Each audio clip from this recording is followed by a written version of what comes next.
الحمدللہ والصلاة والسلام علی رسول اللہ اما بعد۔ السلام علیکم ورحمۃ اللہ وبرکاتہ۔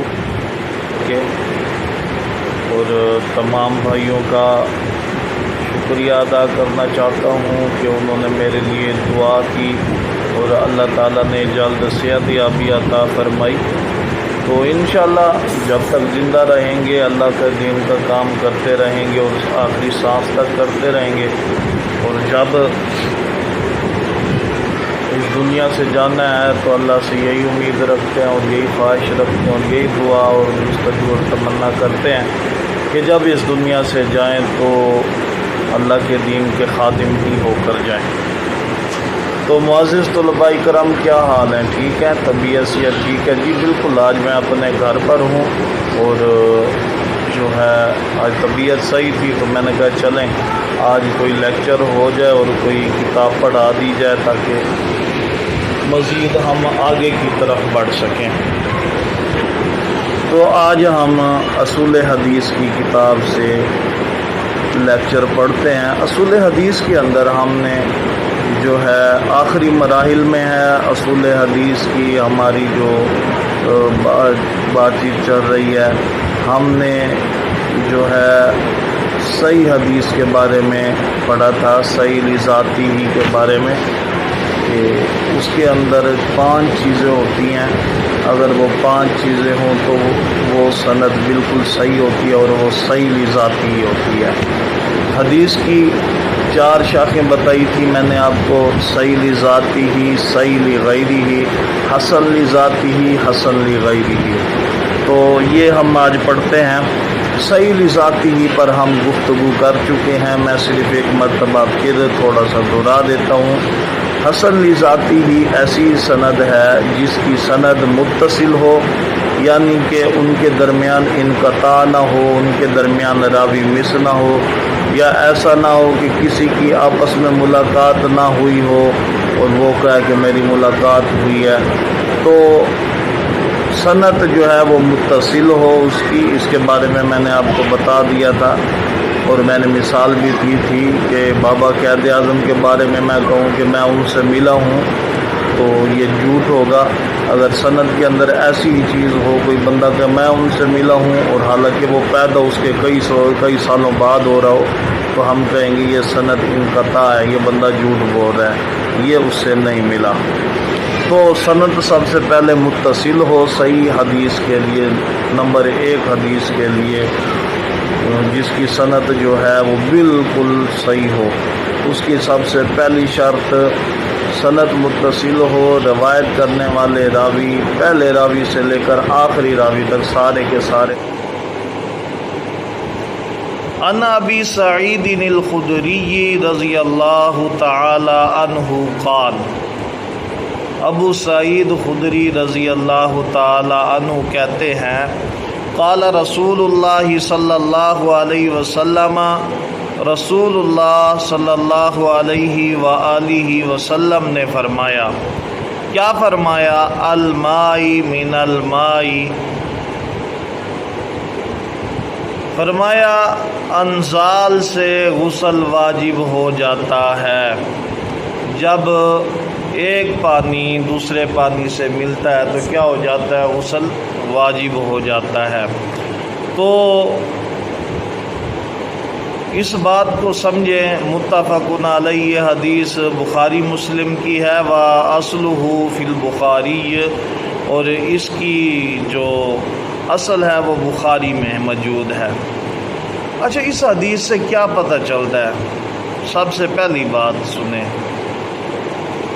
اس حدیث سے جو مسئلہ آخذ ہوتا ہے وہ یہ ہے کہ میاں بیوی جب آپس میں حق زوجیت ادا کرتے ہیں تو دونوں کا جب پانی ملتا ہے تو غسل واجب ہو جاتا ہے، اس پر غسل کرنا چاہیے۔ سب سے پہلی حدیث سے یہ مسئلہ آخذ ہوا۔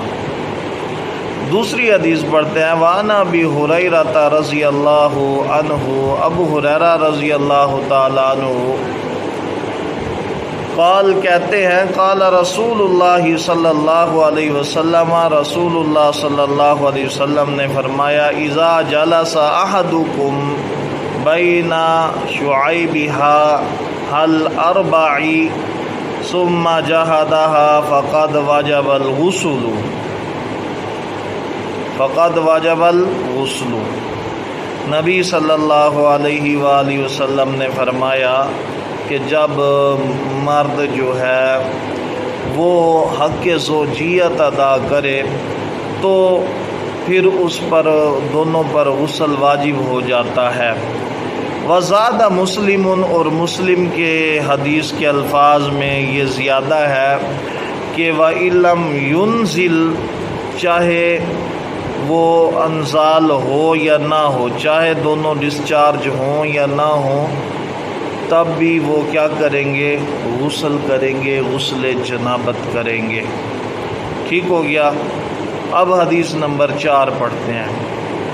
وعن انس بن مالک رضی اللہ عنہ قال، انس رضی اللہ تعالی عنہ روایت کرتے ہیں، کہتے ہیں قال رسول اللہ صلی اللہ علیہ وسلم، رسول اللہ صلی اللہ علیہ وسلم نے فرمایا فی المرأة ترى في منامها ما يرى الرجل قال تغتسل۔ رسول اللہ صلی اللہ علیہ وآلہ وسلم نے عورت کے متعلق فرمایا کہ عورت جب وہ چیز دیکھے جو مرد دیکھتا ہے نیند کی حالت میں، قال تغتسل، تو اس پر غسل واجب ہو جاتا ہے۔ پھر اس پر کیا ہو جاتا ہے؟ غسل ہو جاتا ہے، یعنی کہ وہ غسل کرے گی۔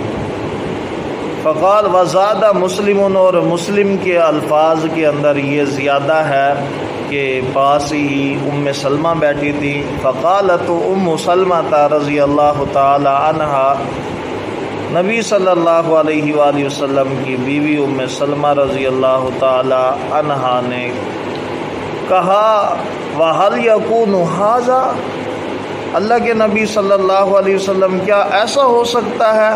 قال نعم، آپ صلی اللہ علیہ وسلم نے فرمایا ہاں، کیوں نہیں، ایسا ہو سکتا ہے۔ فَمِنْ أَيْنَ يَكُونُ الشَّبَهُ، فرمایا ہاں، اگر تو پھر مشابہت کہاں سے ہوگی؟ یعنی کہ نبی صلی اللہ علیہ وآلہ وسلم کی اس حدیث میں کیا ہے کہ اگر عورت جس طرح مرد خواب دیکھتا ہے اور خواب کے اندر اسے کوئی ایسی چیز نظر آتی ہے اور اس کا انزال ہو جاتا ہے، ڈسچارج ہو جاتا ہے مرد نیند کے اندر، تو نبی صلی اللہ علیہ وسلم نے فرمایا عورت کے ساتھ بھی ایسا معاملہ ہوتا ہے، اور اگر اس کے ساتھ بھی ایسا معاملہ ہو تو جس طرح مرد غسل کرتا ہے عورت بھی کیا کرے گی؟ غسل کرے گی۔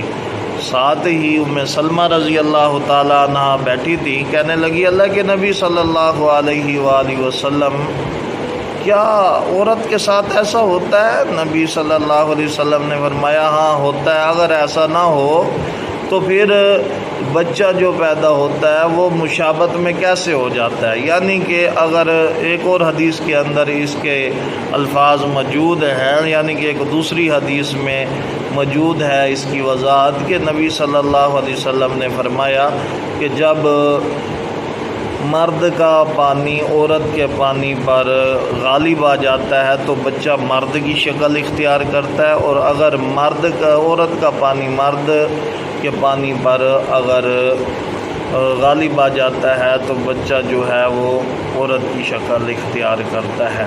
جس کا پانی غالب آ گیا تو وہ اسی کی شکل اختیار کرتا ہے۔ تو نبی صلی اللہ علیہ وسلم نے فرمایا اگر ایسا نہ ہوتا تو پھر یہ کیا معاملہ تھا، پھر شکل و صورت کیسے بچہ تمہاری اختیار کر لیتا؟ تو اس حدیث سے بھی یہ بات سمجھ آئی کیا کہ جب عورت ایسا خواب دیکھے گی تو پھر اس پر بھی غسل کیا ہوگا؟ واجب ہوگا۔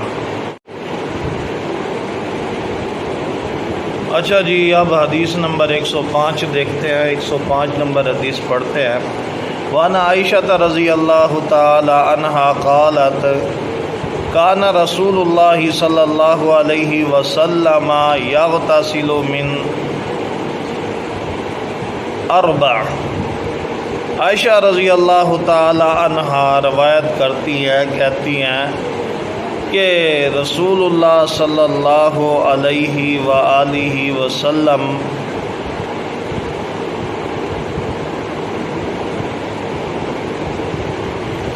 چار چیزوں کے بعد غسل کرتے تھے۔ ٹھیک ہو گیا، یغتسل من اربع، چار چیزوں کے بعد غسل کیا کرتے تھے۔ سب سے پہلی چیز من الجنابہ، غسل جنابت کے بعد غسل جنابت کرتے، ویوم الجمعۃ، اور جمعے کے دن کا غسل کرتے، ومن الحجامۃ، اور حجامہ لگوانے کے بعد غسل کرتے، ومن غسل المیت، اور غسل دینے کے بعد میت کو پھر وضو کرتے۔ رواہ ابو داؤد وصححہ ابن خزیمہ۔ اچھا جی، اس کے اندر دیکھیں غسل جنابت کی بات ہم کر چکے ہیں اور آگے بھی مزید آئے گی تو کریں گے کہ غسل جنابت کے بعد آپ کو پتہ ہے کہ غسل ہے یوم الجمعہ، اور جمعے کے دن غسل کر کے ہر مرد عورت کو مسجد میں جانا چاہیے۔ اگر عورتیں مسجد میں نہ بھی جائیں تب بھی غسل کرنا چاہیے اور جمعے کی نماز ادا کرنی چاہیے۔ اگر گھر میں ہیں تو ظہر کی نماز اگر پڑھ لیں۔ ومن الحجامۃ، اور حجامہ کروانے کے بعد، حجامہ ہوتا ہے کہ وہ ایک گلاسیاں سی ہوتی ہیں، وہ سر میں لگاتے ہیں یا جسم پہ لگاتے ہیں، کٹ لگا کے اس میں سے خون نکلتا ہے، تو اس کے بعد جو ہے غسل کیا کرتے تھے اللہ کے نبی صلی اللہ علیہ وسلم۔ تو اس کے بعد غسل کرنا ویسے بھی ٹھیک ہے کیونکہ جسم سے خون نکلا ہوتا ہے تو خون بہا ہوتا ہے تو غسل تو کرنا پڑے گا، تو اس کے بعد بھی غسل کرتے تھے۔ ومن الغسل المیت، اور چوتھا غسل میت کو غسل دینے کے بعد غسل کرتے۔ اس پر میں پہلے آپ کو بتا چکا ہوں کہ میں نے حدیث بھی پڑھی تھی وضو کے بیان کے اندر، اور میں نے آپ کو بتایا تھا کہ کوئی بندہ اگر غسل کرنا چاہے تو ٹھیک ہے، نہ بھی کرے تو ضروری اور لازمی نہیں ہے۔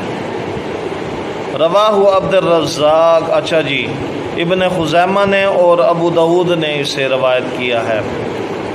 چلے جی 106 نمبر حدیث دیکھیں۔ وعن ابی ہریرہ رضی اللہ عنہ، ابو ہریرہ رضی اللہ تعالیٰ عنہ روایت کرتے ہیں، کہتے ہیں فی قصۃ ثمامۃ بن اسال عندما اسلم وامرہ النبی صلی اللہ علیہ وسلم ان یغتسل۔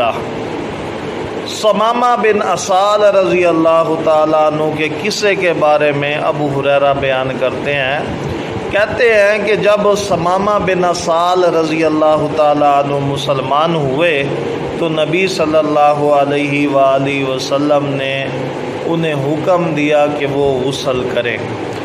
رواہ عبد الرزاق، اسے مصنف عبد الرزاق کے اندر اس حدیث کو لایا گیا ہے۔ وَأَصْلُهُ مُتَّفَقٌ عَلَيْهِ، اور اس کی اصل جو ہے اس حدیث کی وہ بخاری اور مسلم کے اندر موجود ہے۔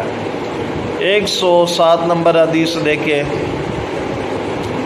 وعن ابی سعید رضی اللہ عنہ ان رسول اللہ صلی اللہ علیہ وسلم قال، رسول اللہ صلی اللہ علیہ وآلہ وسلم نے فرمایا۔ کون کہتے ہیں؟ ابو سعید کہتے ہیں رضی اللہ تعالیٰ عنہ کہ اللہ کے نبی صلی اللہ علیہ وسلم نے فرمایا غسل یوم الجمعۃ واجب علی کل محتلم، اخرجہ سبعۃ۔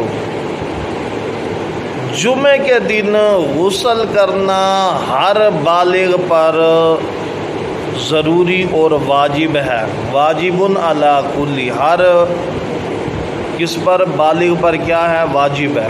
میں پہلے آپ کو حدیث سے پہلے بتا رہا تھا کہ غسل کرنا جمعے والے دن یہ بہت بڑا عمل ہے اور ہر مسلمان پر واجب ہے کہ وہ اگر اس کے پاس وقت ہے، ٹائم ہے۔ اس لیے قرآن مجید نے کہا کہ جمعے سے پہلے کاروبار والے جو شخص ہے کاروبار بند کریں اور جمعے کی تیاری کریں اور جمعۃ المبارک کے لیے مسجد میں آئیں۔ تو ایسا جب کرے گا وہ کاروبار بند رکھے گا جمعے سے پہلے، تو پھر جو ہے وہ نہا دھو کے وقت پر کیا ہوگا، مسجد میں آئے گا۔ تو ہر وہ مسلمان جو بالغ ہے اس پر جمعے کے دن غسل جو ہے وہ واجب ہے۔ 108 نمبر حدیث دیکھیں آپ، وان ساموراتا تبن جنوبن اچھا جی سمرہ بن جندب رضی اللہ عنہ قال، سمرہ رضی اللہ تعالی عنہ فرماتے ہیں، کہتے ہیں، قال رسول اللہ صلی اللہ علیہ وسلم، رسول اللہ صلی اللہ علیہ وآلہ وسلم نے فرمایا، ان توضأ یوم الجمعۃ فبہا وبنعمت، جمعے والے دن جو ہے کیا کیا جائے، غسل کیا جائے۔ جمعے کے دن وضو کرے تو اس نے خوب اور اچھا کام کیا، اور یوم الجمعۃ ومن اغتسل فالغسل افضل، مگر جس نے غسل کیا وہ کیا ہے، افضل ہے۔